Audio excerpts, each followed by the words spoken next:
Hmm.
Hello.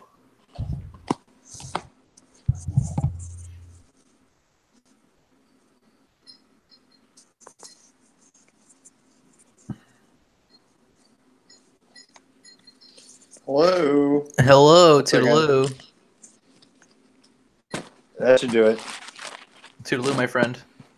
Toodles. How's it going? It's going well.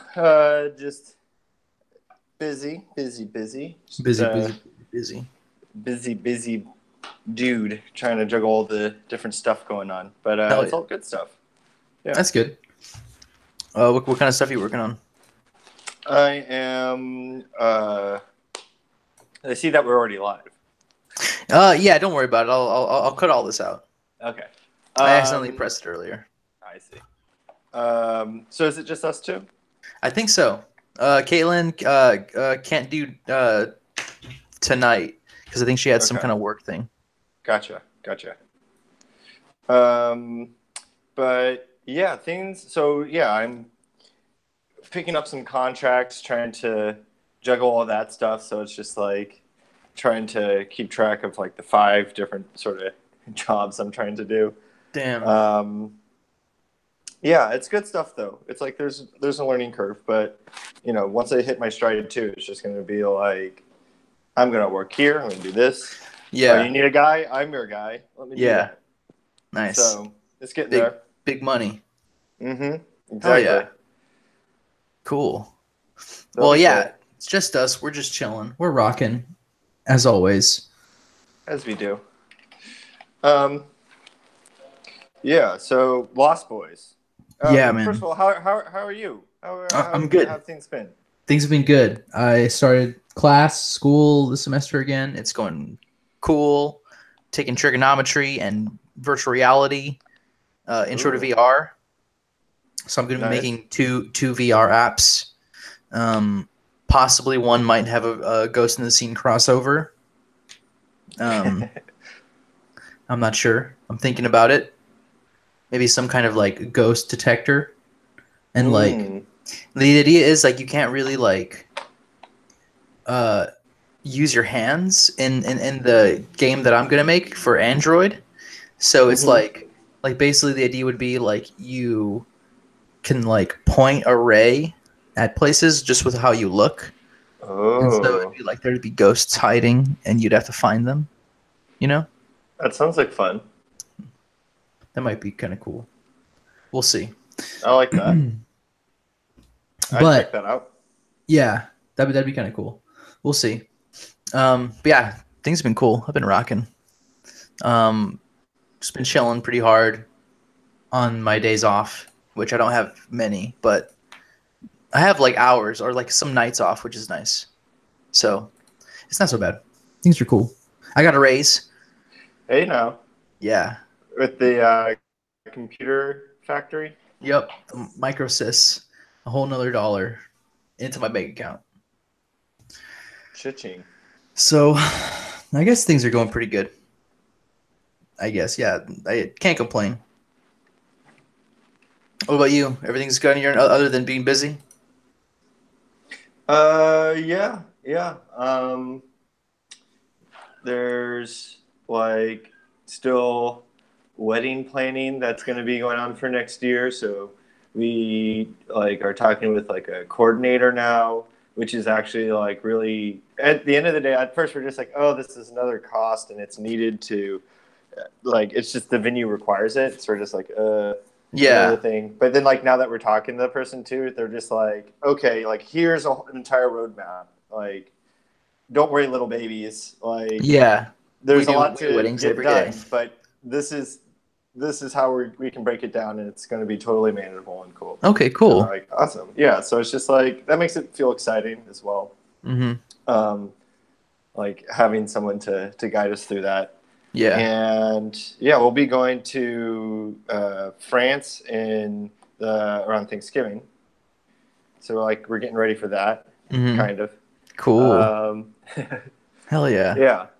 So that's Nice. going to be another fun thing to do in the fall. Mm-hmm. That sounds good, dude. Um, France for yeah, how long? like 10 days. Good Okay. amount of chunk. Good chunk. That's fucking dope. Hmm. Are you going to your old stomping grounds or what? Or like, is it like Paris and the whole like what do you Well, call it? Um, Woody Allen treatment, where you go walk around in Midnight in Paris style. oh, no, we will not be molesting children in this trip. Uh, In this as Mr. trip. Allen may do. Leave it Well, that's open. all I'll say. I I'll leave like that it. open. Um, uh, God, my high school yearbook quote was a Woody Allen quote, Nice. which is like awkward looking back on it. My younger brother did a Louis C.K. quote too. Oh my We're just god, you like, guys damn are it. fucking plagued. Be careful. Yep. Hmm. We just love. Mine was a Hunter S. Thompson quote. So Okay. I don't know if he was ever abusive, but he was definitely a kind of a bad guy. In some He's ways. just, yeah. I mean, like, would he be like? He was just a really intense personality. Mm-hmm. It's too much for his own damn self, dude. Too funky. Way too funky for his own damn self. It's a perfect way to describe him. Just like Undercover Brother. So let's talk about the Lost Boys a little bit. Little pre episode. Um, I was looking at some clips earlier. Did you see those links that I sent you? Oh no, They shared I on the haven't Google seen it Drive. yet. That's right. So that's the whole film and some selected interviews from the Okay. bonus features. Okay, I could watch that tonight. I guess Yeah, it's everything. for part 2. So I guess the question is, this is part 1. How far do you just want to cover the first movie, or do you want to cover like a certain part of the first? I guess we really don't have to like cover the movie. We could just like talk about certain things, and then I just think call we it should part have 1, a part 2. focus, right? I think it should be a focus on something because I still like the idea of like bringing like Rashid in to talk about Johnny Depp Mm-hmm. and getting like a new perspective because we've been talking about Johnny Depp for such a long time, like almost every episode, really. Really, it's true. We really have. It'd be good to get some like fresh perspective and evidence if for this specific piece because it is so Johnny Depp heavy. Also, I realized when we were watching it, in the Vampire's Lair, there is a giant poster of Jim Morrison, which is like an Whoa. oddly specific thing. But then you realize that there was that Jim Morrison documentary that came out when Johnny Depp was like reading excerpts as if he were Jim Morrison. Oh my Like, god! in the first person. What was the name of that? I'm trying I'll to look up remember. the. Johnny Depp reads Jim Morrison. When Yeah, You're Jim Strange. Morrison. Yeah, When You're Strange. Yep, narrated by Donnie Depp. Mm-hmm. Wow. Yeah, and it's like a huge. It's like poster in the Vampire Lair. Mm-hmm. So we have subtle clues. Mm-hmm. Very subtle clues, and I like that. What like we talked a little bit about the Corey brothers last time. I really like that clip that you pulled from the behind the scenes where he's like, "This is the most dangerous or When I set think I've ever back been on like the most difficult time I've ever had on set, it's definitely the Lost Boys. What happened to that poor boy? I don't know. That's what we're trying to figure out. That's where, yeah, That's what we're here justice. for, Gio. Justice for that poor guy. And For you know, Corey. I heard for Corey, I heard there might be, and this is what we should do is hopefully start a campaign to stop them from making a Goonies Part 2. Because if they do, he's going to be in it, and it's not going to stop because he's going to be back in the arms of his abusive old director, Richard Donner. And Damn. I don't know if you remember Richard Donner, but we talked about him like episode I remember 2. Yeah.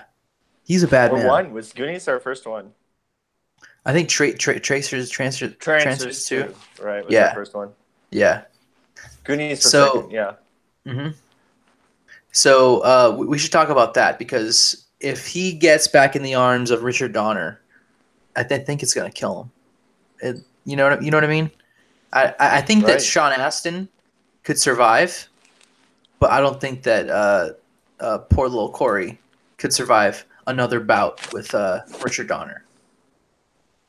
So, um, let's see what else.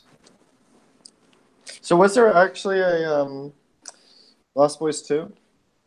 Yes, there was a Lost Boys too. Okay, because in the DVD feature they only tease it. Like, could there be a Lost Boys 2? Oh yeah, it's called The Tribe. It came out 2008. Okay, Mm-hmm. interesting. A year before the When You're Strange documentary came out. Interesting. Okay, so we definitely talk about that, and of course we have Corey Feldman and Corey Haim in this movie. I think let's try to stay off Johnny Depp as much as possible. Exactly. Because that is like its whole. That's a whole thing by itself. I think So we should tease it.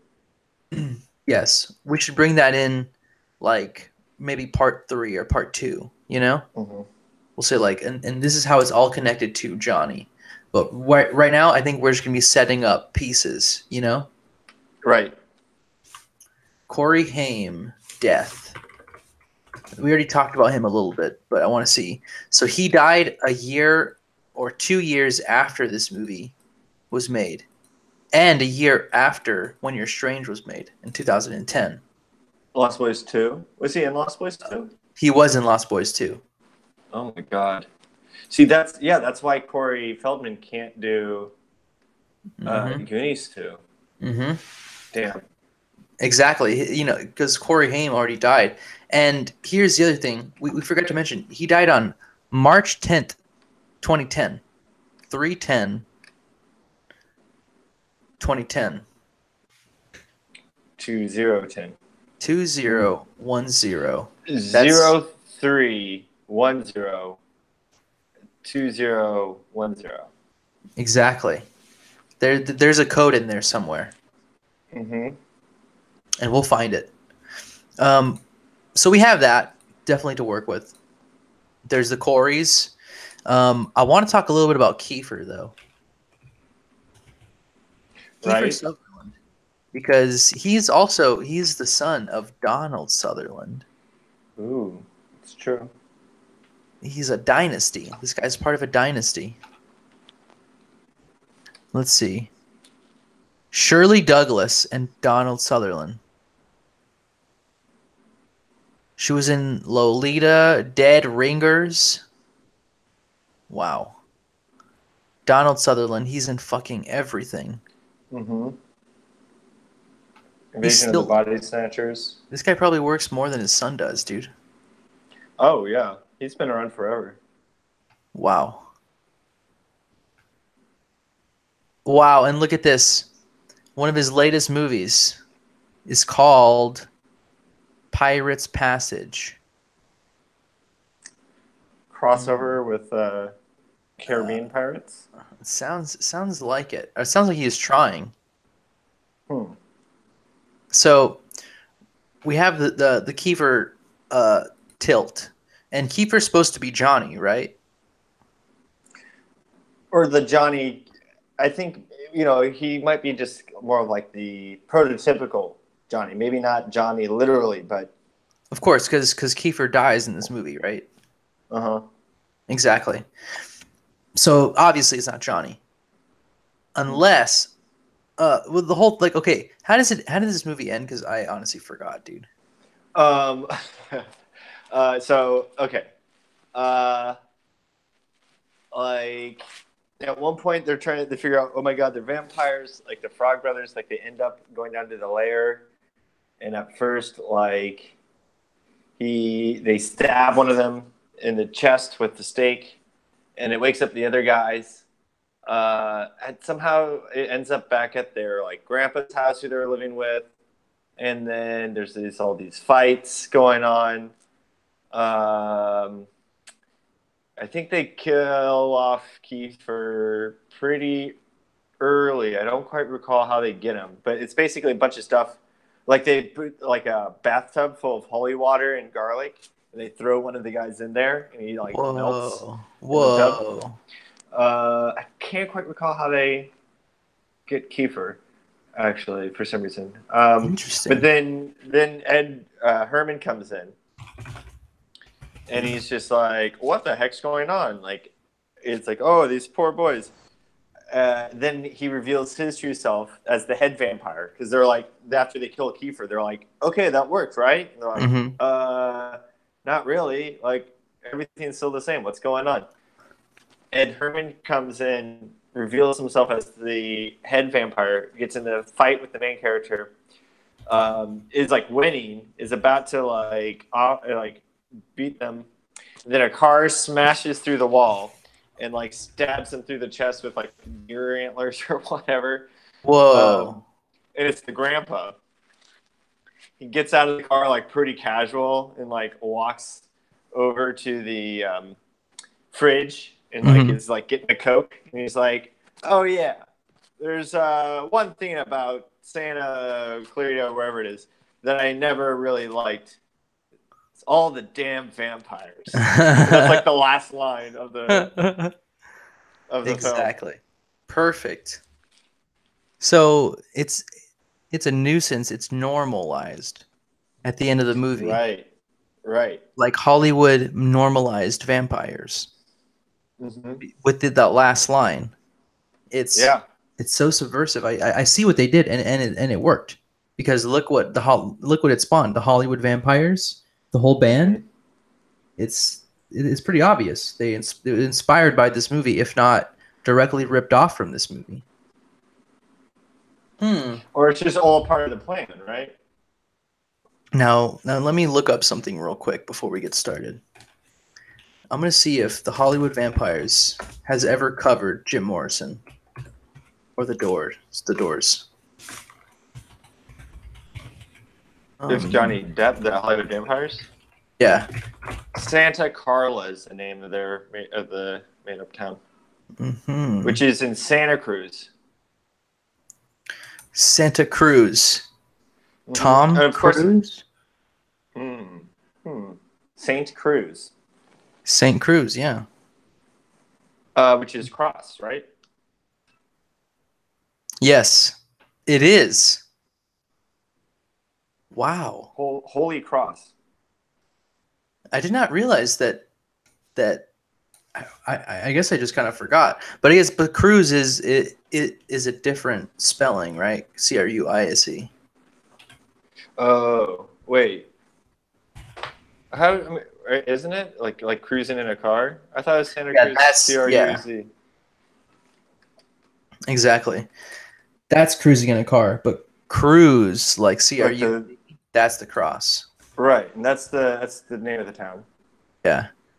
Also Ted Cruz. So they changed the name from Holy Cross into something else. They hid that part. They took away the cross. Of course. And they changed it to Carla. They had to. It's I mean, if vampires are to live in a town, they can't be living in a town that has the word cross in it. Right, because that will repel the vampires. Yeah. Oh my God. Dude. Songs covered by the Hollywood Vampires. Number 1 is School's Out by Alice Cooper. Okay. Number 2, Break On Through to the Other Side. The Doors. Ooh. Wow. There's some messaging there. Exactly. Break On Through. We should... Okay.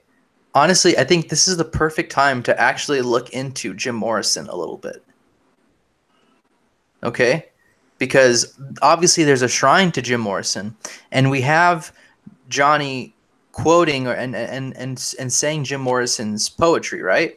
So it's almost like Jim Morrison is like a muse, a vampire's muse.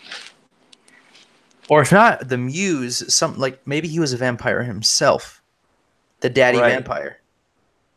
Right. But he died. I mean, but he'd be, given Johnny, if we believe Johnny Depp's lineage, they were probably contemporaries of Exactly. each Maybe other. his brothers. And we really have to think about it as a possible trio. We always forget of a young man who died very young, mysteriously, a Mr. James Dean. Oh, you think he might have been? Was he also? He wasn't. Was he 27 as well? I think he might have been a little bit younger. Let me see. Right. That's what I feel like too. Let's see. He was.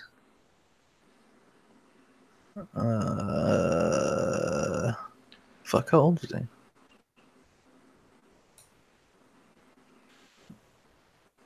It was 62 years ago. Why don't you just tell me when he fucking how old was he? When was he born? 1955. To 62.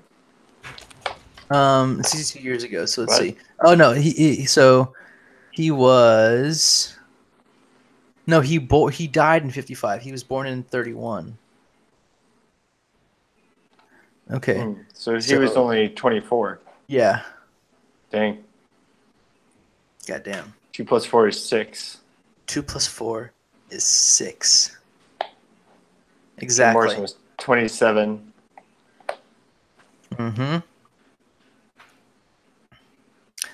2 + 7 is 9. 9 upside down. Is 6.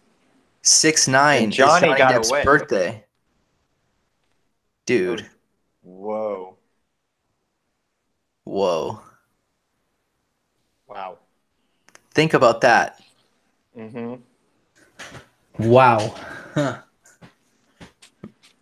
So, welcome everybody to another week of Ghost in the Scene. I'm your host, Gio, with my co-host, Rob. How's it going, Rob? No, guys, I'm really excited for this few-part episode that we're about to embark on together. It's been a while since we've done a deep dive into a single piece of work, single piece of evidence, but at this point, it really warrants it. We need to be jumping back in on those sort of investigations because this is, where we started from. This is really everything that we're talking about stems from these movies. So I hope you're all ready because this is going to be a wild roller coaster, something that we can't even fit in a single episode. So buckle up, everyone. Stay tuned. Stay in the scene because we're going to be coming at you multiple episodes right here.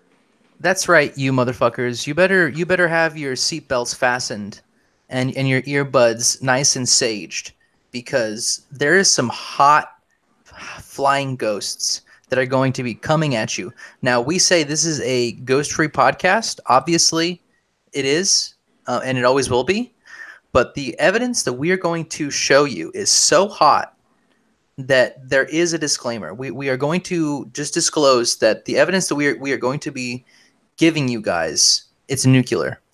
It could change the history of the world if people listen to us. So we're going to need your help with that. We're going to need you to listen closely because this is 2 parts. You might have to go back to the first episode after the second one is over because you missed something, and we understand that. So we want to get to the subject at hand, the movie, the film, The Lost Boys. We teased it a little bit last week, but like we said, we are going full bore. No holds barred. Everybody is on board this time. We are not going to pull any punches. And we have found a hell of a lot of evidence to show you guys. So, Rob, do you have any experience with the Lost Boys?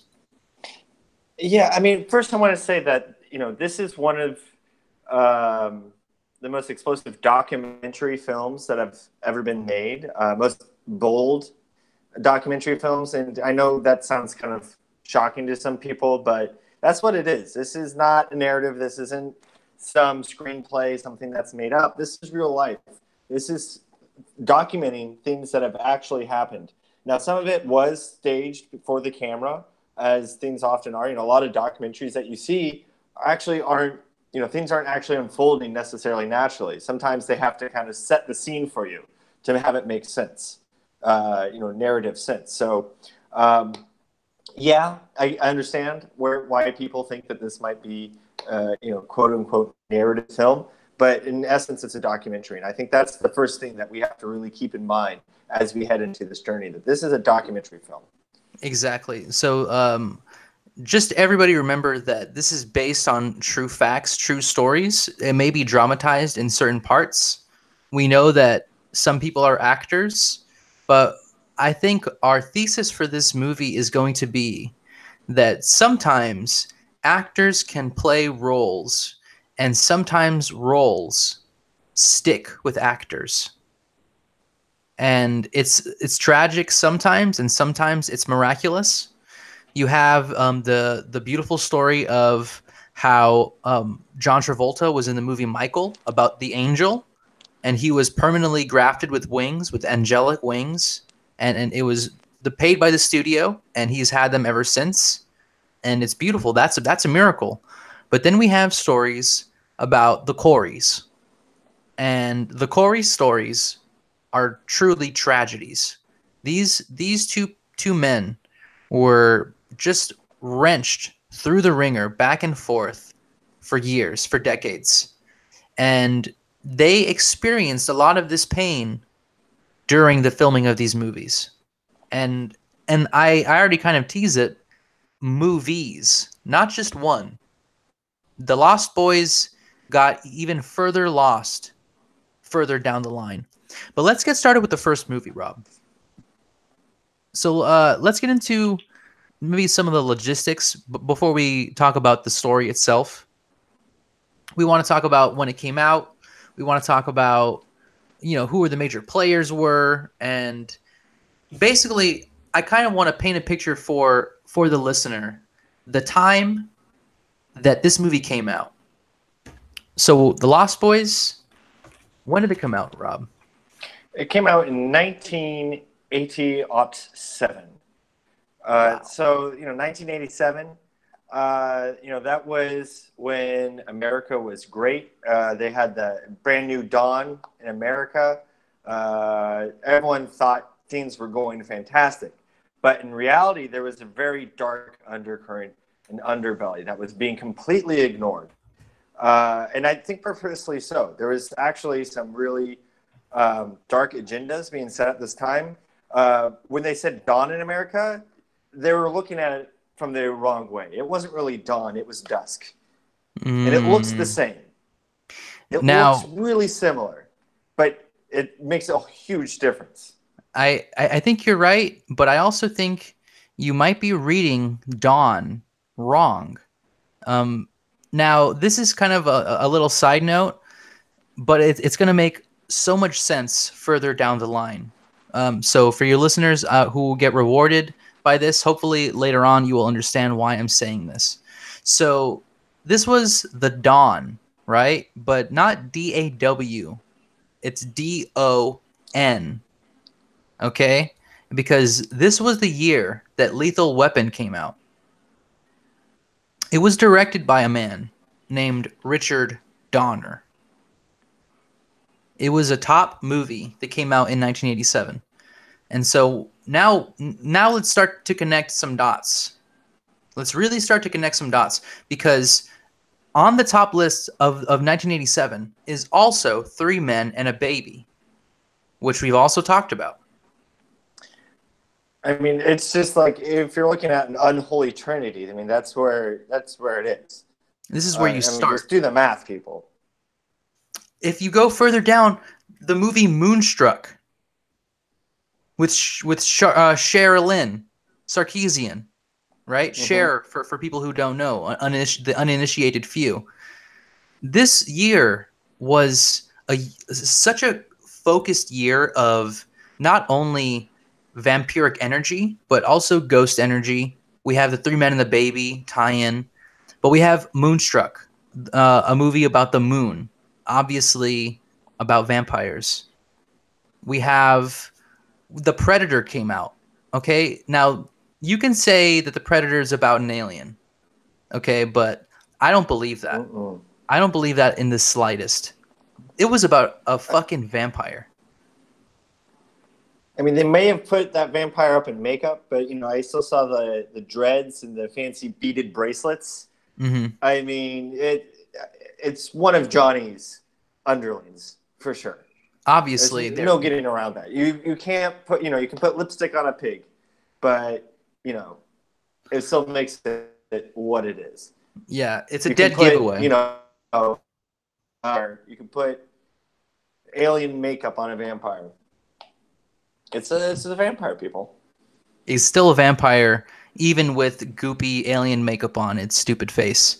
And that's why we have to talk about The Lost Boys first, because this is a movie in 1987 that came out and was very headstrong about its stance on where it was with vampires.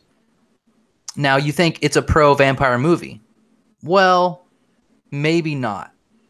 Because there is two actors in this movie who kind of play the role of us, of the ghost and vampire hunter / killer, and we're talking about the Frog brothers, and we're talking about the Feldmans, the Corey Feldman and Corey Haim. I'm sorry, the Coreys. No, which is they actually split the Coreys up. They're not both brothers in the film. I think, of course, they you'll see a lot of instances in this film. There's some real close brushes with reality, and as I said, this is a documentary film, which it is. But as I said before, they do take certain liberties as well, because what they're dealing with is subject that is so sensitive that they have to cover their tracks just enough so they don't get themselves into trouble. Mm-hmm. Now, that's the smartest way to do it. That's what makes a movie like this timeless, is you give enough that the casual watcher doesn't see, but it's also enough that the avid watcher actually starts to pay attention to the clues that they're dropping. And they're subtle clues, but it's enough to make you really kind of scratch your chin and think, what is their stance on vampires? Is it positive or is it negative? And I think by the end of this series, you'll find out that it's a little complicated. They do glorify vampires in a way that makes it look pretty badass. But I mean, they're on motorcycles, they're having sex, drinking they're having beer, fun, booze, drinking beer, they're jumping off bridges, just wholesome fun. and there's a scene where they kill a group of people who are partying and with the Mohawks, and those guys are listening to rock and roll. And our stance on rock and roll. We are an anti-rock and roll podcast. Rock and roll is the music of the devil. And I know that vampires are also the underlings of the devil. But the fact that they killed rockers, it's almost like taking out the trash taking out the trash, So that's a positive scene in my eyes. I mean, is it like that, or is it really, are they trying to cover their tracks? Is this another instance of them trying to cover up? I can't quite understand this film. Are they pro-vampire? Are they anti-vampire? Like, are they pro-rock and roll or anti-rock and roll? Like the vampires are killing the rock and rollers. Is it kind of like a very subtle sort of irony that they're trying to point out within that? Are they making fun of the vampires in that way, that they would destroy their own kind? There's a lot of things that don't quite add up. Well, and here's where I'm going to kind of jump to the future a little bit. This movie is a documentary. This movie is based on true events, but this movie also inspired an entire universe, an entire subculture. And it also inspired some people to do certain things, and now we are seeing the fruit of their labor. And so I want to talk about how in this movie they kill rockers. They kill rock and roll. As a kind of metaphor, right? Well, the Hollywood vampires are literally killing rock and roll today, now in 2018. And I'm dating this podcast, but it's safe to say that they might not play in 2019. Let's hope they don't. Let's hope they stop touring. and they can end it I mean, here. if we're doing our job right, they won't. Absolutely. So let's hope and pray that we can somehow get them out of 2019, because obviously the 9 is what I'm most afraid of. It's an upside down 6, so there's a lot of power in that. Wow, that really opened my mind to that too, Gio. I think that's really. I think that's it. They killed rock and roll to create their own rockers, vampire rockers, to really take the power of rock and roll and vampires and put them together, making it just a lethal combination. Absolutely. Wow. And so all you out there, just keep that in mind. Yeah, so when you're listening to your old rock records, just know that there might be a vampire playing the bass on that, because obviously they weren't in full bands until recently, Hollywood Vampires, of where it's all fronted by vampires. But you could totally believe that there are some vampire session musicians out there still playing the drums and bongos.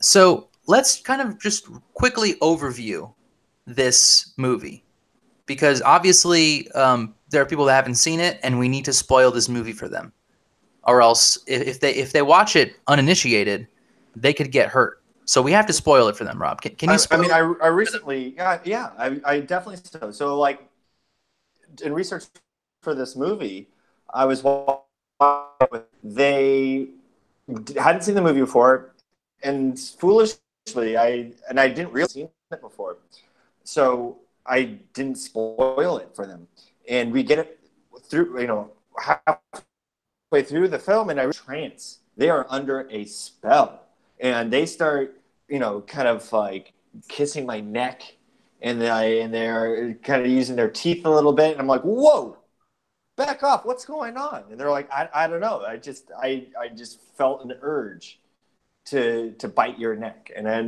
that's what really freaked me out. I had to kind of stop the movie right there. I was like, okay, I had to go on and spoil the rest of the film, because otherwise I could possibly be dead.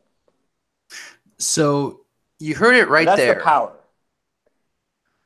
Rob almost got bit by somebody who didn't have the movie spoiled for them. And so that's why we have to spoil this movie for you guys. I know you might get angry at us. Obviously it's a movie that came out in 1987, so fuck you if you're really that angry at us.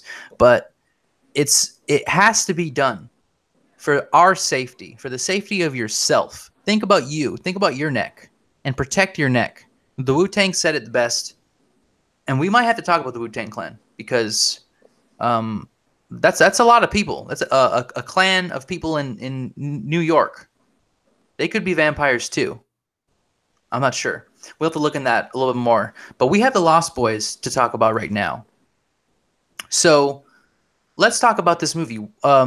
It's about a guy who basically wants to be cool, wants to hang out with the cool guys, and he does. And they're like, "Oh, you want to be cool like us?" And he's like, "Yeah, I do." Well, first, it's important to realize where this is all taking place, because that is very crucial. This film was made in Santa Cruz, California. You can translate that to Saint Cross, Holy Cross. And you think, wait a minute, why would you bring a bunch of vampires to where there's a cross? They would burn up. They wouldn't be compatible. This is the power of the movie. They take that cross and they turn it upside down, and they set it aflame. And they call this place Santa Carla. Wow. Stripping the cross from the name. So that goes to show you right there that this is a very anti-cross movie, and very pro-vampire. You can't have a vampire filmed in a holy cross. So they remove that right away. So now we're going to have a tally, guys, of if you guys believe this is a pro or anti-vampire movie. This is on the con list. They changed the name from Santa Cruz to Santa Carla because they couldn't actually host vampires in a place that had crosses. And I think what you said is right. They flipped it upside down, they lit it on fire, and they got to filming. And the filming of this movie, I hear, is notoriously bad, toxic. There was drinking, there was fighting, bullying, and I don't want to say it, but there was probably some blood drinking going on in the behind the scenes of this movie.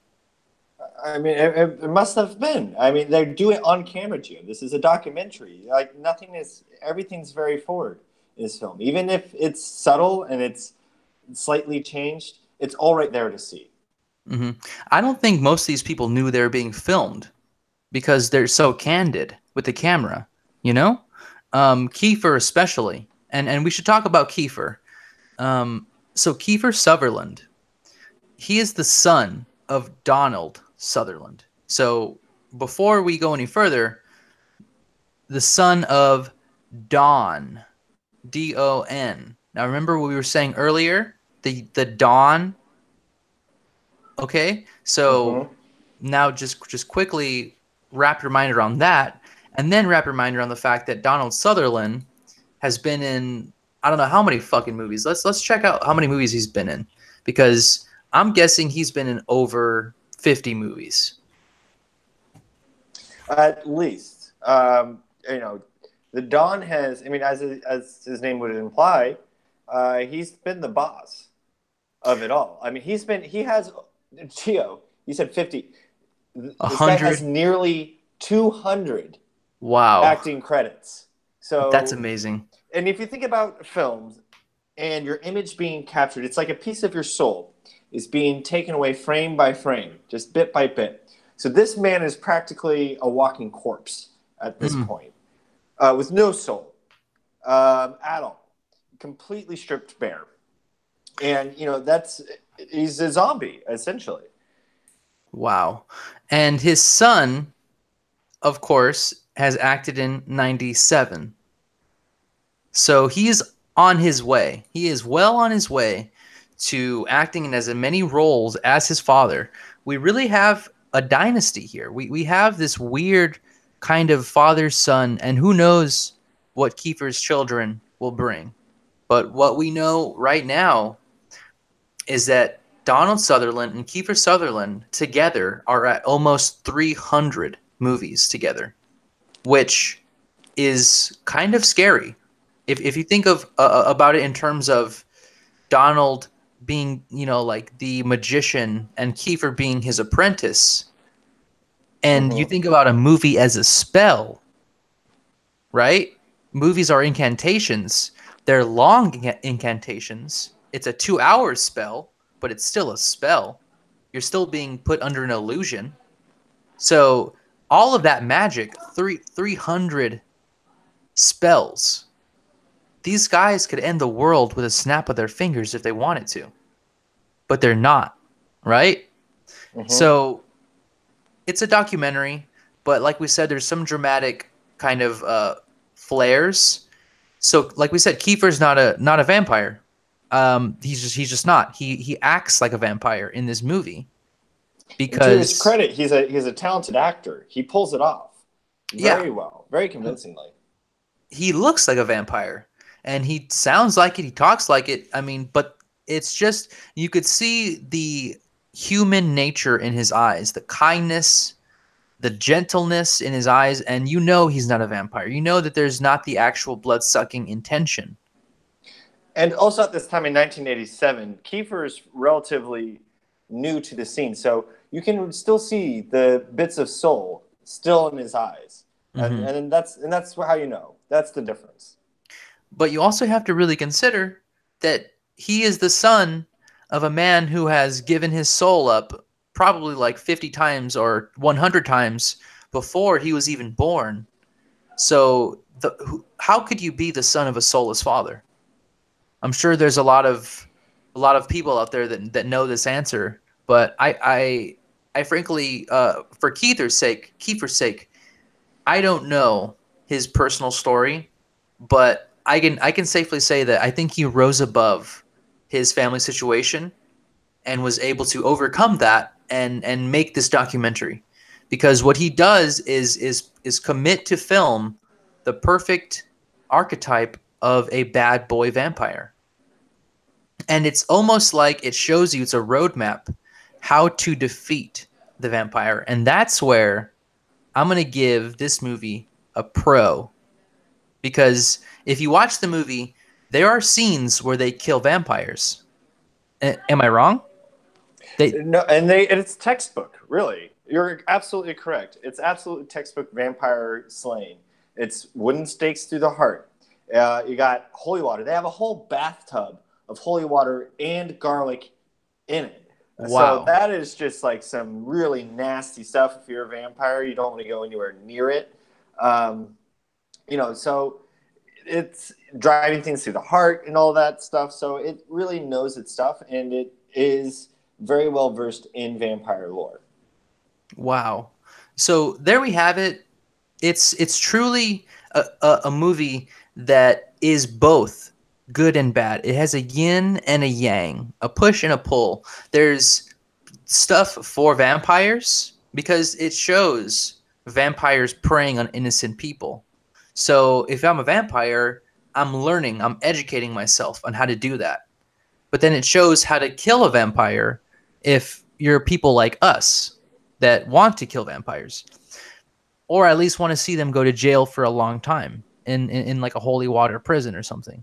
That'd be kind of nice. Put them on an island and just have all the water around them just be holy water, and they can't hurt anybody. That's And a pretty interesting idea. thank you. I just made up that myself. I don't know if anybody wants to go in with me. Elon Musk, I know you're doing podcasts. I saw you smoke a fat doobie. We're not that cool, but if you want to come on our podcast and maybe we could talk about making an island out there in the ocean, maybe have it full of salt, maybe some garlic trees. I don't know if they have garlic trees, but then we can just I put mean, holy water around them. Elon, I mean, you're the ideas guy.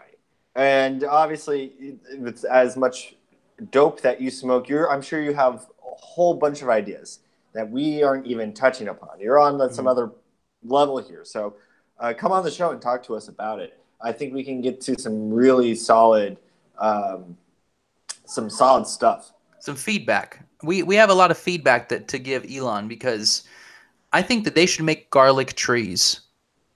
And I think he's the guy that we should talk to about it because think about it this way.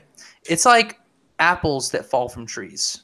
There's apples everywhere. They're all over the ground. Sometimes people don't even pick them up because, they're a little rotten, they're a little bruised, and they leave them there on the ground, right? Mm-hmm. If that was the same case for garlic, vampires wouldn't be able to walk around with the amount of ease that they do nowadays. So, Elon, think about this. Elon, you could be Elon Garlic Clove, the Johnny Appleseed of garlic. And save the entire history of the world from the vampire scourge just by making garlic trees. I'm just saying. I came up with it. It's obviously going to be genetic engineering that does it. I'm not going to be able to do it myself, but I think that Elon Musk has the ability to make some phone calls. So go ahead, Elon, smoke your fat doobie. But at the end of the day, make sure that you do one for humanity and make the garlic trees. So let's get back to the movie because obviously Elon Musk is not going to get back to us right now. We need to get this to his assistant. We need to get this to his publicist.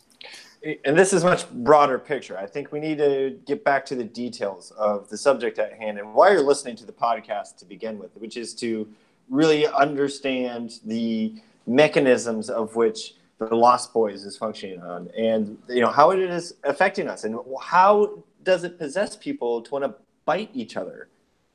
Mm-hmm. Yes. How did it happen that you almost got bit? What scene was it that triggered, do you think, the attack on you? Because this movie has a lot of different kinds of scenes. We had talked about how it's positive and it's negative. Mm-hmm. So if you think about it, whoever you were with could have been possessed by a positive spirit and was possibly checking to see if you had a bite and maybe they were yawning and their mouth is open. Mm. Now, we don't know. It's possible. I mean, I suppose so, but I mean the bloodlust, Geo, that's something that you cannot hide. You can see that in a person's eyes. And this person, and for privacy's sake, I won't say their name, but it was there. There was some lust for blood, Oh my god. and it really happened around the time that they were going down to the caves and they were drinking blood out of a goblet. But really, I remember the person kept on saying Jim. They kept Jim. on calling me Jim for some reason. I think they were calling me Jim, but I was really confused, and I realized they were talking to the picture of Jim Morrison in the film. In the film, in their cave, in the vampire's cave, there is a giant wall-to-wall poster of Jim Morrison hanging there inexplicably. So it's a documentary. So Yeah. this is not a set. This isn't a movie set. This is the documentarians going into a vampire lair Hmm. and filming. Exactly. And so they're talking to this Jim as if he's alive, as if he's a real person. But we know that that's impossible because Jim Morrison is dead, As of right? 1987, yeah, I would. I'm pretty sure I mean, he died in Jim Morrison. 1971. So they say. Wow. How many years from 71 to 87? That's 16 years. That's 1-6. That's the One, first one. It's a clue. 6. And how old was Jim? He was 27 years old and part of the infamous club of 27-year-olds that The have all 27 Club. died, Yes. as we call it. Well, we also have the 24 Club. And 24 club. the 24 Club, yes, with James Dean. Oh, James Dean. He died at 24. 2-4 in 55. Hmm. So we have the dual numbers, 5-5. Okay? That's already significant. And then we have the 2 and the 4. You add that together and it's 6. Okay? There's another one. Now, add up Jim Morrison's 27 to 7 and that's a 9. Right? Mm-hmm. I'm with you. Now, think about what this movie is all about. It's about vampires. Now, it's a documentary, and they can't go into the exact kind of. They can't name names, right? Right. This was before Ghost 2. Yes. So, think about it. This is a covert way of telling everybody who they're talking about. And I don't want to give it away yet because So, is Jim Morrison a vampire then? Are they talking about him? I mean, that's very obvious to have his picture in there. exactly. Well, I don't think that Jim. Well, I don't want to say that he was or he wasn't. We haven't investigated him yet, and frankly, we just don't have the evidence to prove it or disprove it. He was into rock and roll, so we already know that he was, in cahoots with Satan. Yes, and that much is clear. But what we don't know is if he was a vampire, if he had pointy teeth in his mouth. That's what's unknown. We could exhume his body, and we could find that out, but we want to be a little more investigative with this. We want to be a little more professional. So we're going to do it the old-fashioned way. But we do know a few things about Jim Morrison and his ties with rock and roll and how other people have used his music as a kind of launching pad for their own intentions.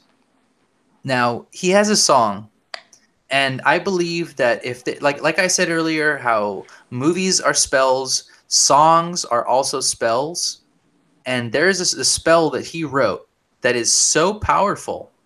It is called Break On Through to the Other Side. It's a commandment.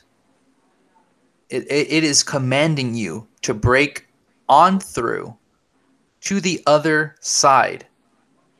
What do you think that means? It sounds like a death cult to me. It sounds like you want to be a ghost. Break on through to the other Mm-hmm. side. That's almost like what you did by accident, Rob. When you fell through the portal and you were in the ghost dimension. That's you broke on through to the other side. So this is like a story, a song about you, your life. I mean, yeah. Although I came back though, and I think what you have to realize that most people that do break on through to the other side, they don't come back. I was very fortunate to have the community, to have you, to have Mark, and all the other ghost community and street team out there fighting for me. I owe my life to you all, and I'm internally grateful for that. But I think on the flip side of that, we must realize that most people are not that lucky, and most Yeah. people don't make it back. Most people only break on through to the other side one time. And we have to really consider that maybe Jim was forcing people or wrote this with the intention of getting more people to die, to break on through to the Mm-hmm. other side, to see Mm-hmm. and to become a ghost. So obviously, like you said, he's a ghost. He's a occultist. A rock and roller. He's a fucking rock and roller. He pulled his dick out on stage one time. He was so fucked up. So he's a guy who uses his sexuality. He's spiritual. He has all this poetry. It's chaotic, and he died early. I mean, So it sounds vampiric to me. it does. I'm afraid to say it, but what I'll say is this. Regardless, I don't care if he was a vampire or not. I'm not going to take the stance because the Jim Morrison fan base, they'll kill me. They'll eat me alive.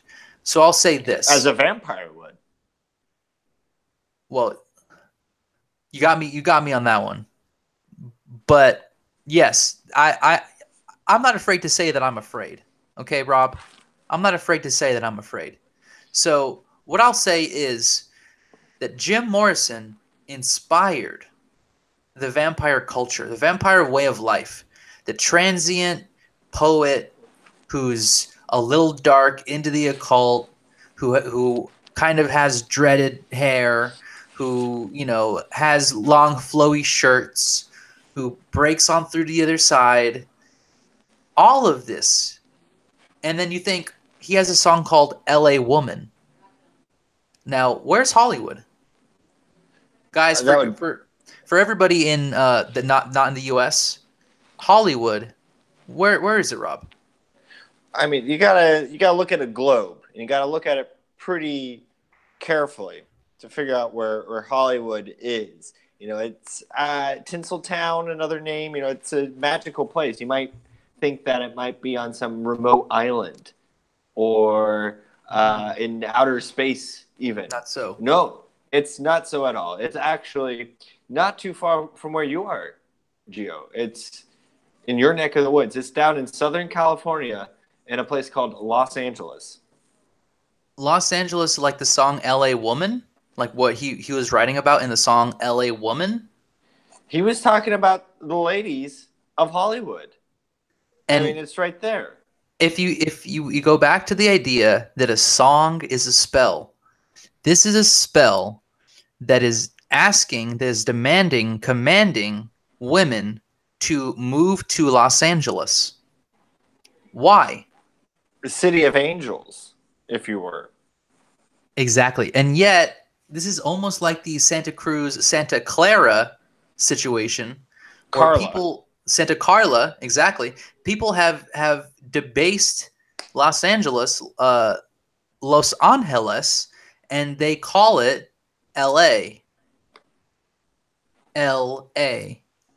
And it's not the same. It's like taking the cross and flipping it upside down and lighting it on fire. So Exactly.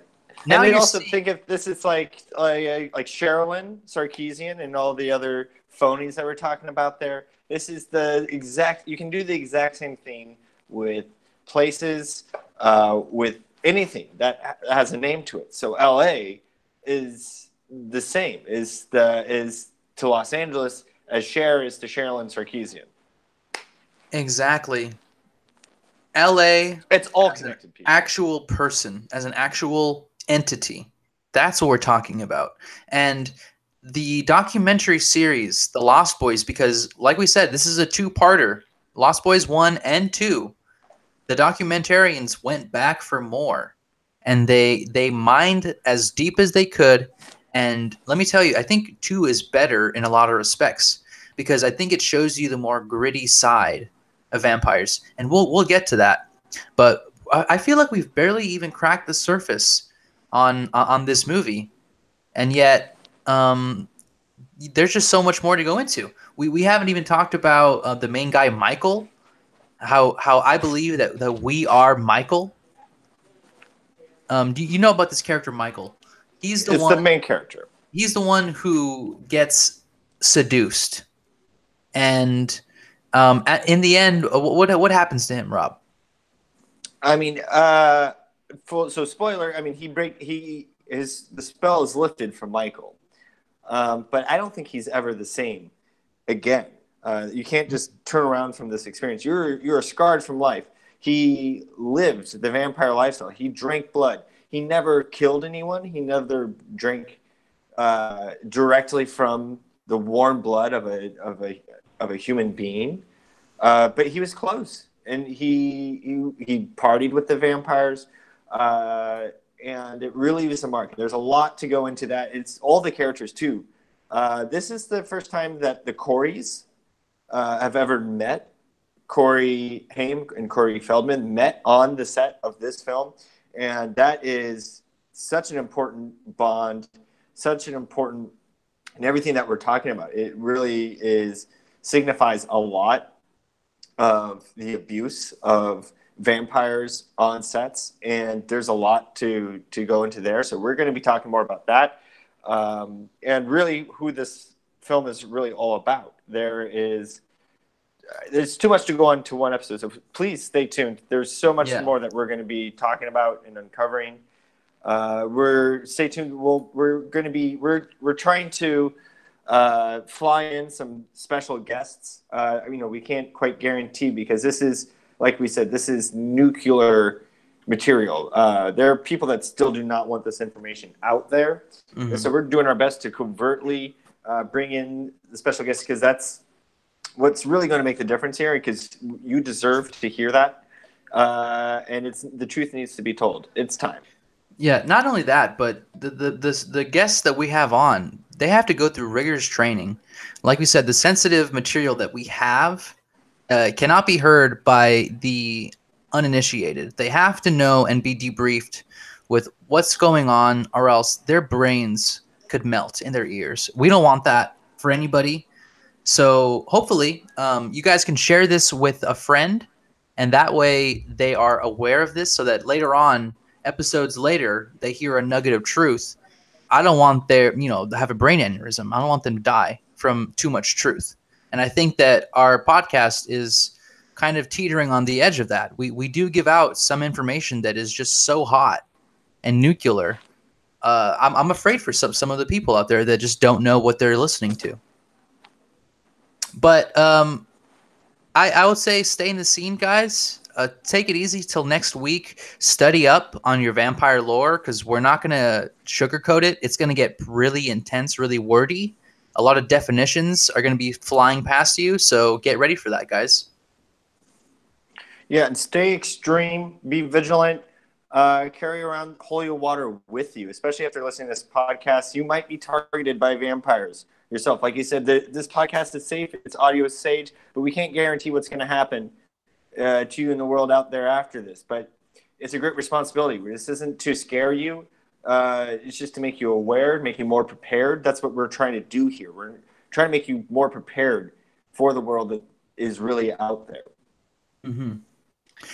All right, so take care, guys, and we'll see you for the second part of our Lost Boys. Who knows how long we're going to go into the Lost Boys, but I can see it at least 2 or 3. We have a lot of material. We're going to go until we uncover everything that there is in this. So stick on, It's going to be a crazy ride. And we hope to have you with us the whole time. All right. Take care. All right, real quick, Rob. There's some other stuff that happened in like the weekly news that was big. You heard about the Oscars, right? More news for the Oscars? I don't know if I did. Well, okay, so hold on real quick. Hey guys, welcome to another week of Ghost in the Scene. I'm your host Gio with my co-host Rob. How's it going, Rob? Oh, guys, it's getting spookier and spookier. We're getting into the fall season. I think I was talking about this last week, but I'm feeling it. I think the ghosts are starting to rumble and wrestle. They're starting to poke their heads out of the graveyards. You know, they're kind of like the Punxsutawney Phil of spookiness. Mm-hmm. So I think they're rising up, and they don't cast a shadow, so they're not going to be afraid.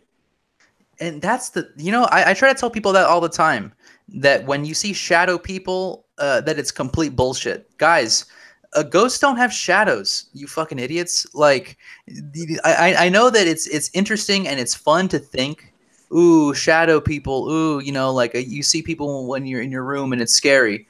Guys, don't be fooled. Don't be fooled by that. Ghosts don't have shadows. So I'm glad you brought that up. Yes, they're see-through. You're not going to see a ghost shadow. That's you're a child. Anyway, so there's some stuff that happened this week that we just couldn't get over.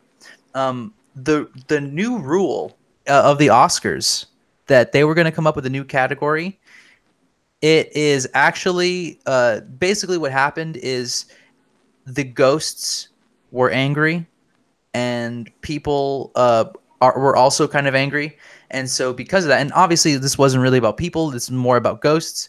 What really happened was that the ghosts lobbied behind the scenes and got the Oscars to change their tune. They went back and they said, we're not going to do it anymore until further comment. We're taking it back. And so just like that, they're changing history. Just like that, they're erasing it. And they think they can put the genie back in the bottle right when they come out. And it's really the closest thing that we've had a public acknowledgement of the ghost run industry. Because that's what this award was. It was for most ghosts. And we were very shocked about how brazen that was. And they think they can just make that go away. They think that we'll just all forget about this. And we don't forget. We are on the scene, and as you are as well. So, absolutely, nice try, Hollywood, but we see you. Yeah, and so we have the Oscars pulling their classic bullshit. It's a bait and switch, and then probably in a couple of months we'll find out that they added 2 more categories: Best Ghost Actor, Best Ghost Actress. So we'll keep you updated on the Oscars thing, but this is a crazy train, guys. We are in a crazy train. Here's another thing this week that came out, a movie. It is a horror movie. It's called The Nun. Have you heard about this movie, Rob? I have, and at first I thought it was talking about like the number, like there was nothing there, like there was a movie about nothing. Yes. And I was a little confused. It was like, I don't understand that there's a movie about nothing. I don't know how long this movie could be. Do you just watch a bunch of trailers and then the black screen for like an hour and a half? Which would be very subversive, actually, if they actually did that. Well, what I wanted to say about this movie is it has a religious theme to it. But it is not actually religious. I mean, it is religious, but it's a ghost movie. And I just want to say, this is by far one of the biggest Hollywood kind of switch-ups. You're going to have grandmas and grandpas going into the theaters, trying to watch a movie about a nun, about Mother Teresa or whoever they think nuns are. And they're going to find out that it's a scary demon lady, and this movie, it's about a priest with a haunted past. This is on IMDb. A priest with a haunted past, and a novice on the threshold of her final vows. So it's about a young nun and a priest who's been haunted by ghosts, and they're fighting a demonic nun. Grandma and Grandpa are going to have a heart attack in the theater. I hope that the directors and the writers are ready for the backlash that they're going to get from all of the senior citizens of the world that just wanted a happy movie about a nun. I And mean, they it's should be almost ashamed. they really should be, and it's almost as bad as going to a Catholic mass nowadays, where all they do is you get there and they just grope you and fondle you and send you Mhm. on your way. It used to be so much more of a. They would give you wine and they would give you bread and so much more of a religious experience. And now it's just groping, Right. and it's I mean, terrible. at least they'd give you some wine before they groped you to make you kind of feel a little bit more at ease. But now it's just straight Mm-mm. groping all the time. Now it's just It's terrible. very sickening. You know, and that's the thing, that this is the perfect time to take shots at the Catholic Church. And I think that's what this movie, if anything, is doing, because they're making it about a demonic nun, a nun who has Satan in her. So it's like, okay, think about it. Nuns, they marry God, and that's why they can't have like marriage, right? Well, this nun married Satan, Mm. and it's subversive in the way that it kind of makes fun of Catholicism. But I mean, we can't really be that positive about it. I'm pretty sure that they're gonna kill the nun. I have a Ghost in the Scene Street Team investigator watching the movie as we speak. They're in the theater, and so we will get a full report when they're out, and we can find out exactly what happens. So we can spoil it for everybody. Yeah, But and just for safety's sakes, we do have monitors on this person as well. We have all their vitals. We were seeing them right now. Oh, that must have been a pretty spooky spot. I just saw the heartbeat just kind of yeah, they got high elevate just a little cholesterol. bit. They should go to a doctor about their So cholesterol levels. either It's pretty it high. was a scary 180 over. moment in the movie that there was a spike, or maybe they just had like an extra bite of extra butter popcorn. Mhm. So we'll have more details for everyone on that later. So stay tuned for that. Exactly. So we have movies about nuns. We have Oscar talk. We have a week full to the brim of what can only be described as one of the most chaotic weeks in political history for the presidency ever. Stephen Baldwin is fucked. I I don't think there's any way he can act out of this way. There's no way that he can act himself out of this hole that he dug himself. It's too deep. I mean, eventually, when you play the charade, you're going to be unmasked. And I never understood this about the end game that the Baldwins are trying to play here. That, like, what did they think was going to happen? That we would just accept that we would have a Baldwin president this whole time? No. People are rightfully shocked about the whole situation, and it's only going to get worse for him. Well, we have here a very complex situation. And for those of you who aren't really following politics, especially the actual news, the true news, and not the fake news that a lot of people watch, it's hard. It's hard to understand. So I'm going to try to break it down for you and make it very simple. Okay, so basically, if we break it down into layman terms, Donald Trump, Stephen Baldwin as Donald Trump, is in so much trouble that he is now kind of falling back on his acting sensibilities, his improv. Mm-hmm. And it is this kind of improvisation that I believe is really detrimental to the democracy. Okay? Because you have a guy who is just kind of talking off the top of his head. And you could say that it is like sloppy, but what I think is really happening, it's almost like, have you heard of it's a method of like therapy. It's called automatic writing. It's basically you put your hand to a pen, and then you put it to a paper, and you just start writing random words in a continuous line. It's a stream of consciousness kind of thought. It sounds like a And possession to me. exactly. That's exactly what I'm getting at. It's the fact that he is allowing himself to be vulnerable. He opens himself up and just starts talking from the top of his head, and he's allowing something to possess him. We don't know what it is, and we can only imagine that it is something more powerful than Stephen Baldwin, because he is accessing this when he needs it in front of crowds so that he can continue his charade. So at You're this point, we have to really consider the president of the United States right now is a demon posing as Stephen Baldwin, posing as Donald Trump. Yes.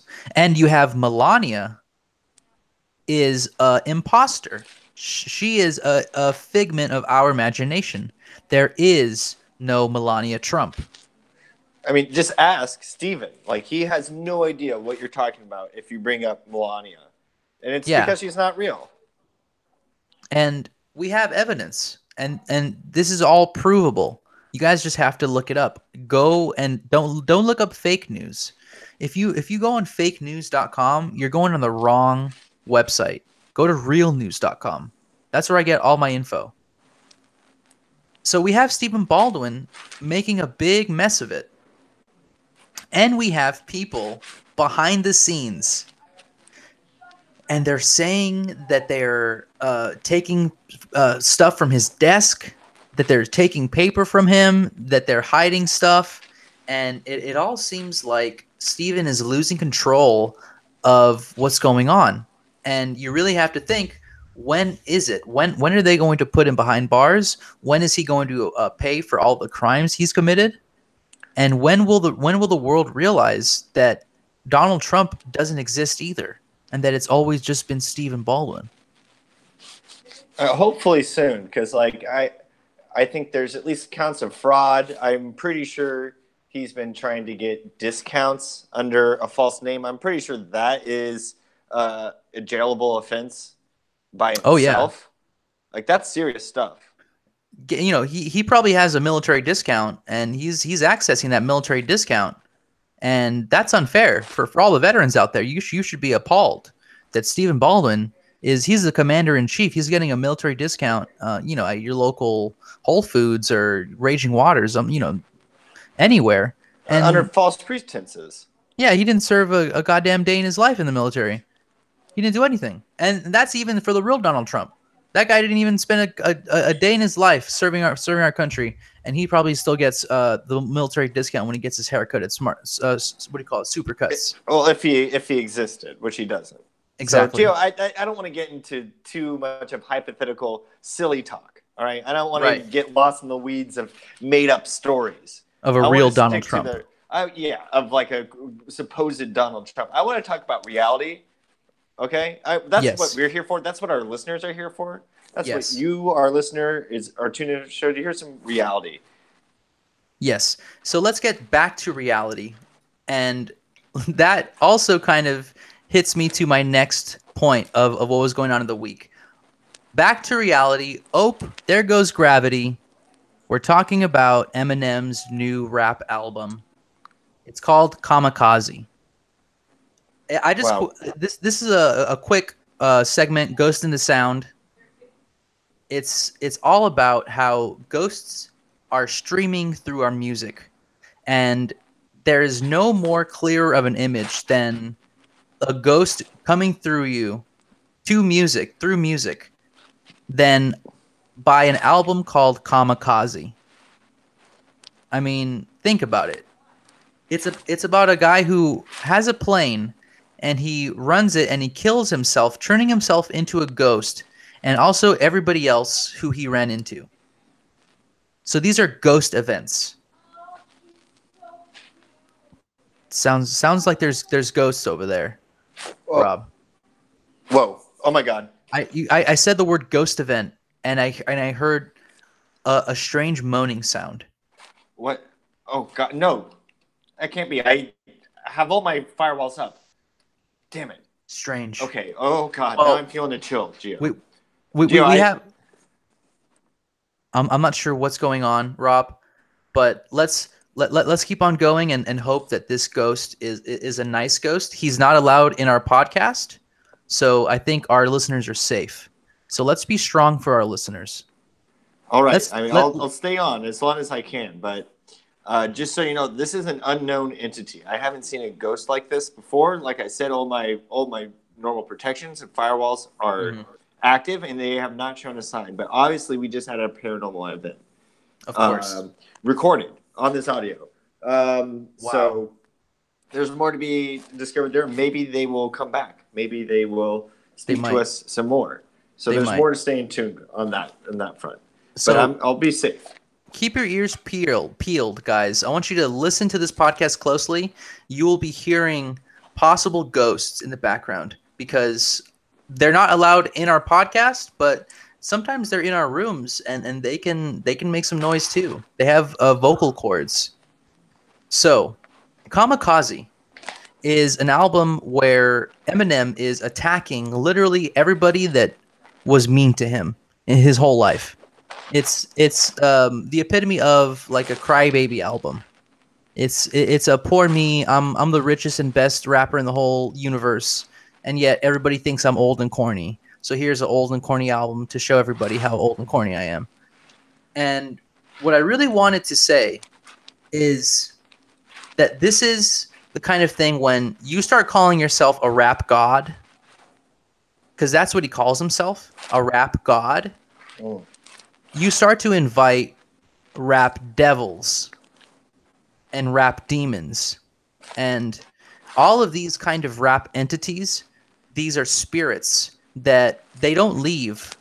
You call yourself a rap god and you're surrounded by an army of rap demons. And I think that's the problem that Eminem has faced himself with. And he's grown a beard out of some kind of weird protection, some kind of fight or flight. His face has decided to grow a beard. And I think that this is a kind of a moment in history where we have to realize it is one man versus a sea of demons and ghosts. And the fact that, and really, if you think about it, and I don't want to get racial here, but he is a white man in rap. And he looks like a ghost a little bit. Okay? And he is calling himself a god. God is a spirit. So he's calling himself almost like he's calling himself a rap ghost. So I don't want to go too much into like a track by track of his album. I just want to say that for those of you who think that Eminem is coming back to like life, his career is coming back to life, his career is over. It's dead. Because he has portrayed himself as a ghost his whole career. And you can only do that for so long before the public just abandons you. And I think that's what's happened. I think people are tired of people looking like ghosts. That's what happened to Vanilla Ice.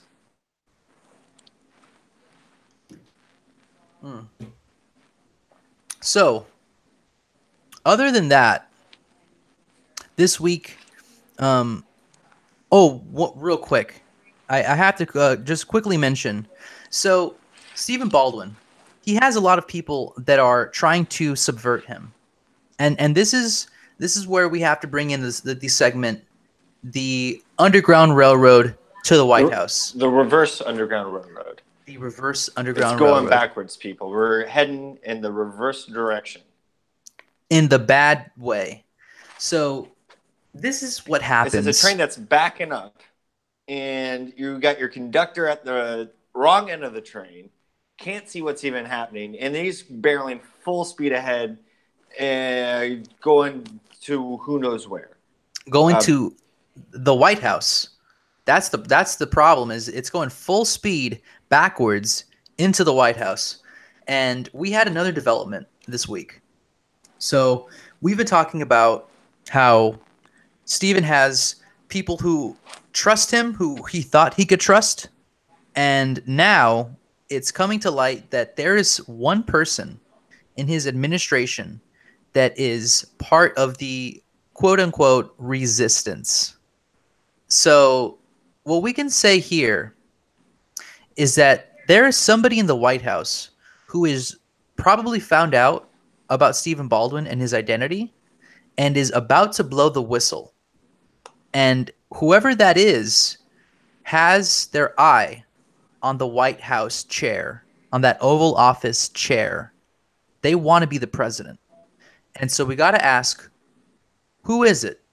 I think we among with everybody else in the world, we're all asking the same question. Who is it? So, who do you think it is, Rob? I'm going to give you my guess, but you can go ahead and give me your guess next. Well, I mean, it's obviously someone that is keen to ghosts, right? This is someone that wants to be in charge of all the ghosts in the nation, and live in the most haunted house in the entire world. House so haunted that they have to paint it white. So, who could it be? I mean, it could even be our made up friend Melania. Oh, interesting. Now, I have a couple guesses, but Melania is totally out of left field. I love that answer because an artifice, somebody that doesn't even exist, an artificial intelligence that they created called Melania, could have penned this. Interesting. But here's my guess. I believe it was Ben Carson, and Oh. I'll tell you why. So everybody knows Ben Carson as this very sleepy man. Okay, he talks slow. He has really droopy eyes. He's overall just a sleepy guy. And it got me thinking. A guy who is that sleepy probably doesn't sleep that much, right? Because if he would sleep that much, he wouldn't be so sleepy. So it got me thinking, what does he do at night? And the only thing I could think of, he probably just talks to ghosts all night. And I think you're right. I think you hit it perfectly when you said this is the most haunted house in the world. And he wants to live there. Who wrote this wants to live there. So I think that a man who is so sleepy, so sleep deprived, he could get possessed by one of the ghosts that he's talking to. And he could easily have written this without actually knowing that he wrote it. It's the perfect defense, plausible deniability. He doesn't know that he wrote it. He's so sleepy that he probably passed out finally from, 72 hours of not sleeping and just talking to ghosts all day and being the director of HUD. And then, he woke up and the email was already sent. He didn't know that he sent it. Interesting. Well, maybe someone's speaking through him. Maybe. And Maybe. here's what I think, and this is, you're gonna think I'm crazy.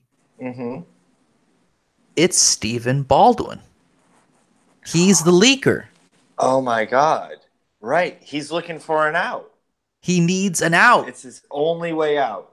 So he goes through Ben Carson. He's obviously because he's been working in the White House. He's in tune with all the ghosts. He's the leader of all the ghosts. I mean, he's the leader of the country right now. So he's able to command a ghost, send it over, and possess Ben Carson to write an email accusing him of being negligent, not even him, of Donald Trump, so that Donald Trump can go to trial. Maybe they've been developing a Donald Trump artificial intelligence like they did with Melania. It's just, I mean, it's his only way out. He has to rat himself out to get back out of the corner. That is, wow. I think that's pretty genius.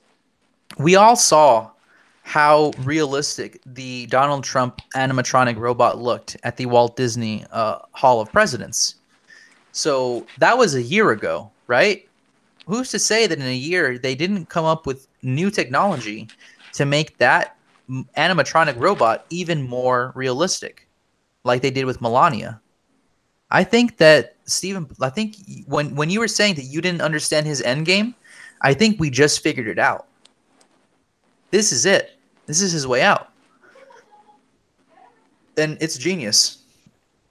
using Ben Carson is probably the smartest thing he could have done. And the fact that he chose the sleepiest man to not even remember it, it just makes it even more smarter. But it's not smart enough for us. Exactly. Not smart enough to get the Ghost in the Scene crew. We see you, President Baldwin. And we will not be dissuaded. We will not tell everybody. We're going to tell everybody about this. So I'm sorry to put you on blast, Mr. President, but it's not going to fly. Not in America. No, I mean this is a country where the people rule and we call the shots. You work for us, Mr. Baldwin. Technically, we didn't even give you this job, so you're doing it under false pretenses, and you're not getting out of it. You know, you're stuck. You're stuck with this decision, and we're going to hold your feet to the fire, and we're going to make you accountable for it. So we have a very delicate constitutional crisis that is teetering on the edge of an all-out civil war, and we have the Alexander Ray Baldwin and Stephen Baldwin to thank for it. So when you kiss your child good night tonight, and they ask, "Mommy, Daddy, when the revolution comes, what side will you be on?" I want you to say you're on the side of Ghost in the Scene, that you're on the side of truth and justice, because we're always going to be fighting for you guys. We're always going to be on your side, and we're never going to ever bow down to the likes of the Baldwin brothers or anybody, Justin Bieber either. So that's important. Yeah, everyone, keep those lines of communications open. DM us, tweet us, at Ghost in the Scene. Find us on our Instagram at Ghost in the Meme with underscores in between. Email us, ghostinthescene@gmail.com. You can mail us, courier pigeon. It'll find its way. We'll get your messages. We're getting them all over the place. Visit your psychic. We have our own in-house medium who takes messages. So leave a message with them, and it'll get to us. That's right. And just keep on searching for the truth, and we'll do it together, everyone. That's right. And I want you to remember this week, guys, that although there are ghosts and werewolves and vampires and monsters, you are also incredibly powerful. The power of incantations, we don't know how many spells we actually say throughout the day. No one's ever been able to really measure that on average. I would say we say more than 50 spells a day. Saying thank you is a spell. It's a spell of kindness. It's things like that. So I want you to hashtag say a spell of kindness. Okay, guys, this week to each other. Because if we don't have civility, we really don't have anything. Okay, guys? So, yeah, stay in the scene and take care, guys. We love you. All right.